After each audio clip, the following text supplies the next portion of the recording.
30 minutes after I swore I didn't have a child, a little girl with my eyes looked up at me and whispered, "Mommy, Evelyn?" I remember the way the word hit soft, innocent, and somehow violent, like it had been waiting all day just to split my life in two. I always thought my life was simple. Quiet shifts at the auto shop, greasy hands scrubbed clean at night, cheap takeout eaten in front of a muted television, and an empty apartment that never asked anything of me. The kind of quiet that isn't happiness but is close enough that you stop questioning it. That evening I'd just kicked off my boots, half listening to the rain on the window, when my phone buzzed with an unknown number. I almost let it ring out. I don't know why I answered, maybe boredom, maybe instinct, but the moment I put it to my ear, a frantic woman's voice exploded through the speaker. "Miss Carter, your daughter has been left here for 2 hours. You need to pick her up immediately." My body went cold in a way that didn't match the heated apartment. "My daughter," I heard myself whisper, stupidly, because my brain couldn't catch up to the words. "I don't have kids, I'm single, there's no daughter." Her tone sharpened like a ruler slapped against a desk. "If you don't come now, we'll have to call the police for child neglect." I should have laughed. I should have demanded to know who was pranking me. But something deep inside me whispered that this wasn't a mistake, and as soon as the call ended, I stood there staring at my phone like it had spoken in another language. Disbelief can feel physical, like a hand tightening around your throat. I didn't move until the silence of my apartment became unbearable. Until it felt like the air itself was pressing me toward the door.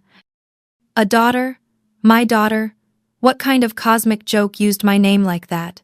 I grabbed my jacket and rushed down the stairs, nearly tripping over my own feet. The cold Seattle air slapped me the second I pushed outside, but it didn't clear the dread blooming in my chest. My fingers fumbled with my keys as the questions spun faster and darker. Who would use my name? Why my number? Why did they have my address? And the worst question of all, why did a child somewhere believe I was her mother? Traffic was wet and angry, headlights smearing across my windshield in streaks of white. I drove too fast, ignoring horns, gripping the steering wheel like it could anchor me to reality. In my head, the woman's voice replayed on a loop. "She's been left here for 2 hours. We're calling the police." By the time I turned into the nearly empty parking lot of Pine Brook Elementary, my palms were slick with sweat, and my stomach felt like it was dropping through the floor. The school building loomed under dim streetlights, quiet as a closed mouth. It looked nothing like the place where my life was supposed to detour into something monstrous. Inside, the hallway was deserted, fluorescent lights humming overhead, my footsteps echoing too loudly in the emptiness. I reached the administrative office and lifted my hand to knock, but the door opened before my knuckles touched wood. A woman stood there, stern, tired, and visibly annoyed, the way people look when they've been forced to stay late because of someone else's failure. She looked me up and down and asked, "You're Miss Carter?" My mouth was dry. "Yes," I managed. "I'm here because you think a child here is mine." Her expression softened slightly, but not enough to be kind. "She's inside," she said. "She's been crying for you." The words landed like a physical blow. Crying for me. I swallowed hard and stepped through the doorway, and that was the moment my life split cleanly into 2 parts, before I saw the child. And after. She was sitting on a chair that looked too big for her. Small shoulders hunched, clutching a worn, stuffed rabbit so tightly its ears were bent out of shape. Her hair was dark and messy, like she'd run her hands through it 100 times to keep herself from falling apart. When she lifted her head, my breath stopped. Those eyes, brown, glassy, trembling were my eyes, not identical, not perfect, but close enough that something inside me cracked open. The administrator cleared her throat behind me, saying, "She hasn't eaten much. She kept asking when you were coming." My voice tried to form words and failed. I think there's been a mistake." The woman's gaze sharpened again. "Mistake or not, Miss Carter. She believes you're her mother." I lowered myself slowly, keeping my movements gentle, as if I was approaching a frightened animal. "Hi, sweetheart," I said, and heard the way my voice shook. "I'm Nora." The little girl blinked like she was trying to make sure I was real, then tightened her grip on the rabbit and whispered, "Mommy Nora." The sound of it punched the air out of me. I forced myself to smile, even as my throat constricted. "No, honey," I tried, and hated how weak it sounded. I couldn't finish. My tongue wouldn't cooperate with the truth. The administrator slid a folder onto the desk beside us and said, "Maybe this will answer some questions." My hands trembled as I opened it. Inside were school forms, emergency contacts, and a copy of a birth certificate. My name was there, printed cleanly as if it had always belonged in that box. Nora Hale, my phone number, my address, my vision tunneled.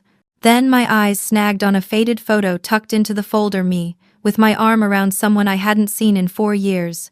Mia, my little sister, bright-eyed, stubborn, too trusting for her own good. The sister who had vanished at 22 after running off with a man I never liked. No calls, no social media, no trace. Seeing her face again felt like being stabbed with memory. "What do you mean she told you?" I demanded, my voice too sharp, too desperate. "Where is Mia now?" The administrator hesitated, and that hesitation was its own answer. We haven't seen her for weeks," she admitted. "Sophie has been picked up by different people. Sometimes late, sometimes not at all. When no one came today, we thought." Her eyes dropped briefly to the child. "We thought you abandoned her." A cold shiver ran down my spine, so sudden it made my teeth ache. "I would never abandon a child," I snapped, and immediately hated myself when Sophie flinched. I softened my tone at once, forcing calm into my voice as I turned back to her. Hey, sweetheart, I'm not mad at you, I promise." She stared up at me with the same familiar gaze Mia used to have when she was scared, and my heart twisted violently. "Do you have her home address?" I asked the administrator, already knowing I wouldn't leave without it. "Yes," she said carefully, "but it's in a very run-down area, not safe after dark." I didn't even blink. "I don't care." My voice sounded like someone else's, harder, older. The woman hesitated, then wrote an address on a sticky note and pressed it into my hand like she was handing me a warning. I scooped Sophie into my arms. She simply rested her head on my shoulder as if she'd done it 1,000 times, and that broke something in me so cleanly it almost hurt to breathe. Outside, the cold air hit my face again, sharper this time, as if the night itself knew where I was going. I strapped Sophie into the back seat, buckling her in carefully while her rabbit watched from her lap. "Sweetheart," I asked as I slid into the driver's seat, hands shaking against the steering wheel, "do you know where Mommy Mia is?" Sophie hugged the rabbit tighter and murmured, so quietly I almost didn't hear her. "Mommy's sleeping. She's been sleeping a long time." The blood in my veins turned to ice. I started the engine, and the moment the car rolled forward, I knew with terrifying clarity that whatever waited at that address wasn't going to be a misunderstanding. It was going to be the answer to where my sister had gone and why she'd left a child behind with my name like a lifeline. The GPS led us deeper into Seattle, farther from anything that felt familiar, as if the city itself was peeling away its safer layers.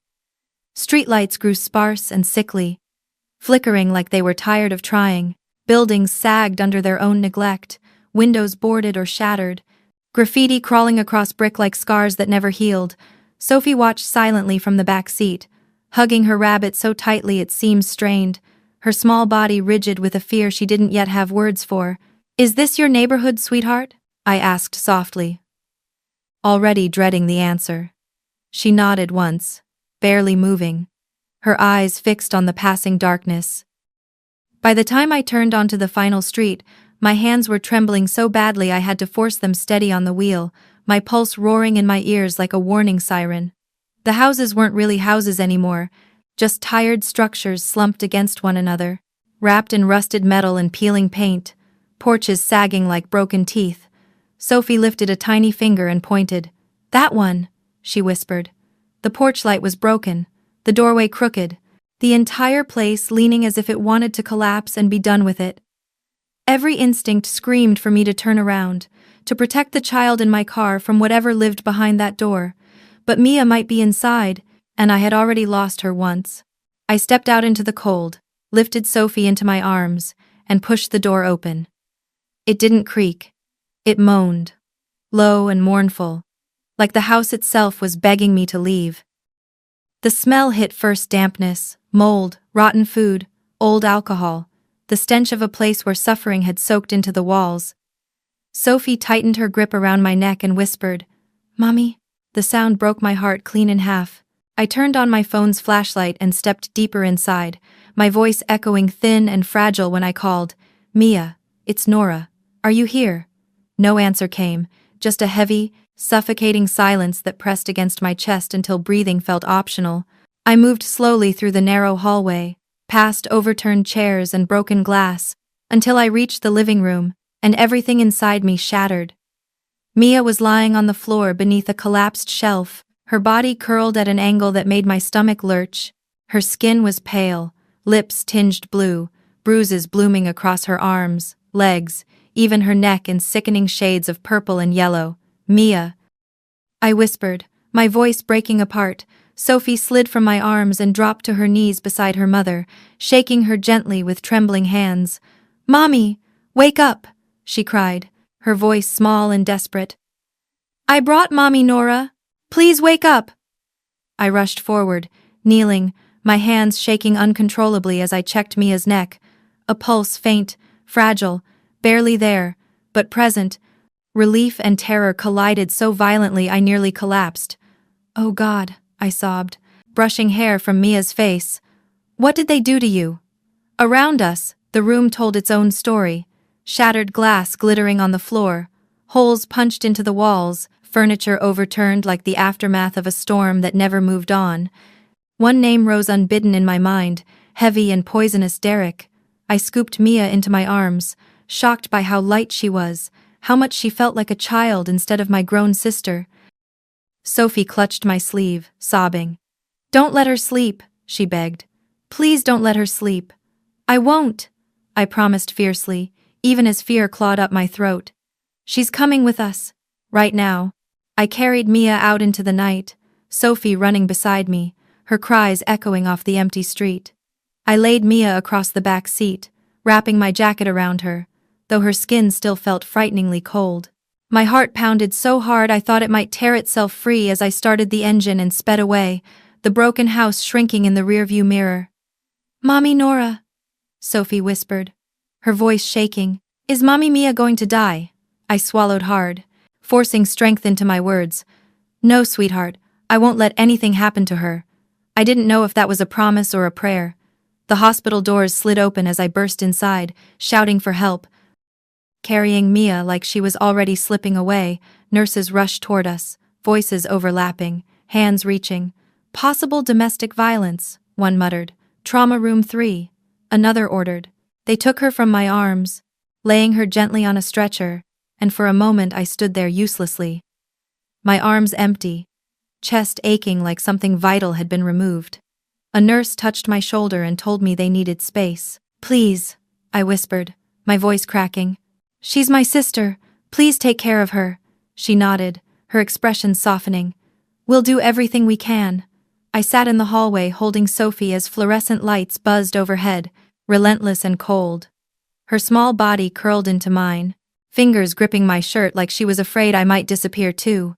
"Mommy Nora," she whispered, barely audible. "Mommy Mia hurts a lot." I pressed my lips to her hair, my own tears falling silently. "I know," I said.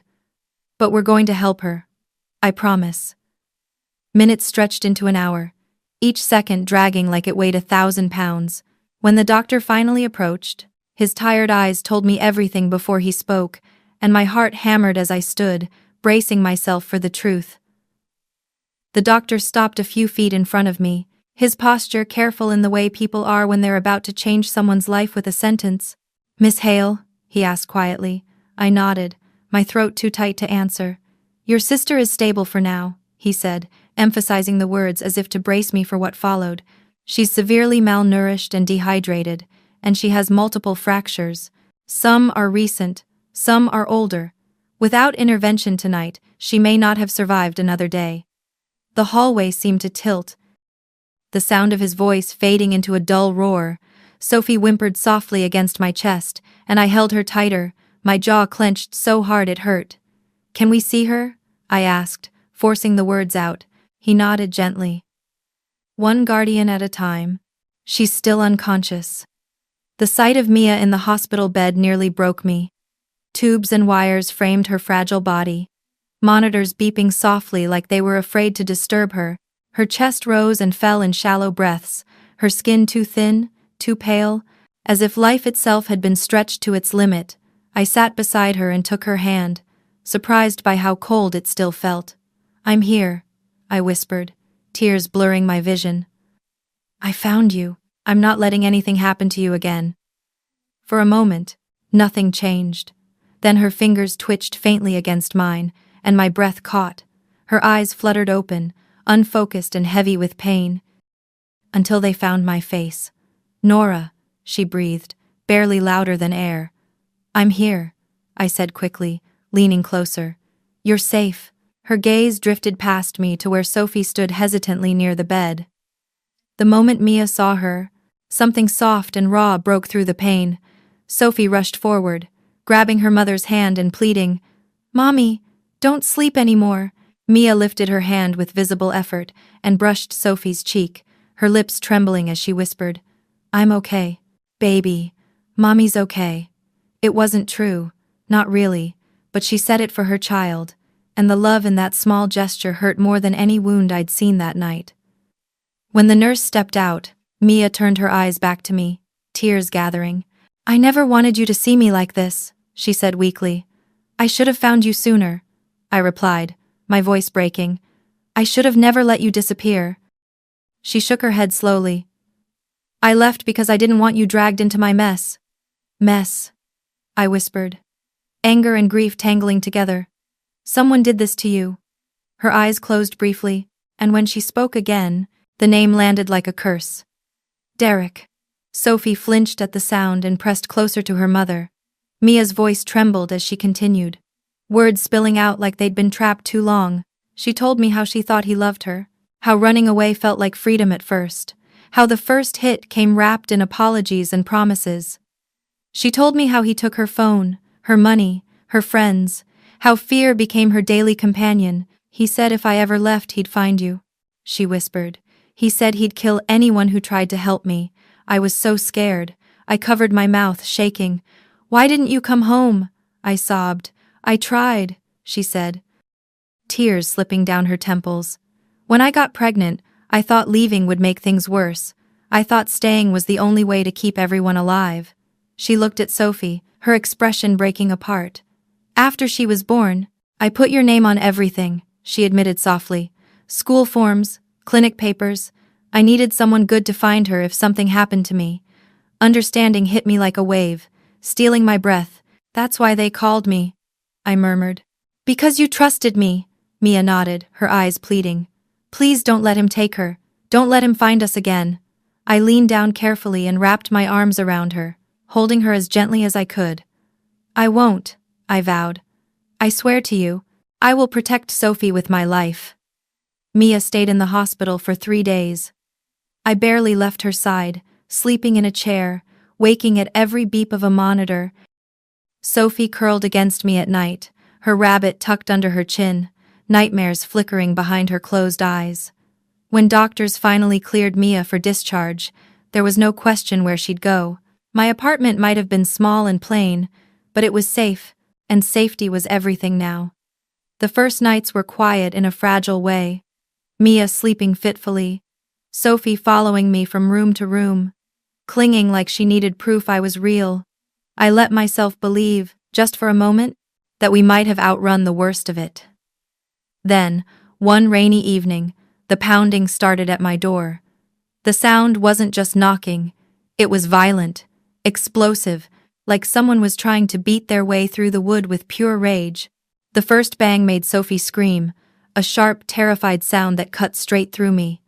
Mia went pale instantly, her body locking up as if every muscle remembered this rhythm. Then his voice followed, low and familiar, curling through the apartment like smoke. "Nora, open the damn door." I didn't need to see him to know it was Derek. My heart slammed so hard it felt like it might shatter my ribs from the inside. Mia grabbed the wall to steady herself, her breathing turning ragged. "He found us," she whispered, panic flooding her eyes. Oh God, he found us. I pressed a finger to my lips and forced my voice to stay steady as I leaned close to her. Take Sophie to the bedroom, I whispered urgently. Lock the door and don't open it no matter what happens. She hesitated, fear freezing her in place, until another blow shook the door and splintered the frame. Sophie burst into tears, and Mia scooped her up, disappearing down the hallway just as Derek slammed his fist against the door again. I know she's in there, he snarled. You think you can hide my family from me? Anger flared through my fear, hot and reckless. I stepped closer to the door, my hands shaking but my spine stiffening. She's not your property, I shouted back. You lost every right to them the moment you laid a hand on her. His laugh was cold, unhinged. Open the door or I'll kick it down. I grabbed my phone, my fingers slick with sweat. Touch that door again and I'm calling the police, I said, praying he couldn't hear how hard my heart was pounding. For a moment, silence fell, broken only by the rain hammering the metal railing outside. Then came the crash, his boot slamming into the lower panel hard enough to crack the wood. Sophie screamed again from the bedroom. That's it, I yelled, dialing. I'm calling 911, he spat back. Go ahead, police can't protect you forever. I'll get my family one way or another. And then, just as suddenly as he'd come, he ran. I heard his boots pounding down the stairwell, fading into nothing. I rushed to the bedroom and dropped to my knees beside Mia, who was curled around Sophie like a shield, shaking violently. He knows where we live, she whispered, terror hollowing her voice. He won't stop. I wrapped my arms around both of them, my own fear hardening into something sharper. We're not running anymore, I said quietly. Mia looked up at me, eyes wide and broken. He'll kill us, she said. Not if we end this, I replied, lifting my phone. We gather everything. Every bruise, every medical record, every witness. We take him to the police, and we make sure he never comes near you or Sophie again. The next morning, I woke before sunrise, with a knot of purpose tightening my chest. I'd never built a legal case, never confronted a violent man, but fear had already taken enough from us. We left Sophie with my neighbor, Mrs. Adler, who welcomed her with gentle smiles and cookies, unaware she was holding a child who'd survived a nightmare. Then Mia and I drove back to the street she'd escaped from, the place where her suffering had been hidden in plain sight. She couldn't bring herself to go inside the house, so I went alone, documenting everything, the broken furniture, the holes in the walls, the stains that told stories no one wanted to hear. Outside, Mia was speaking with an elderly woman from next door, her hands shaking as she listened. This is Mrs. Boyd, Mia murmured when I joined them. The woman's eyes burned with quiet fury as she gripped my hand. I heard her scream, she said. I saw what he did. I was afraid. But I won't be silent anymore. One by one.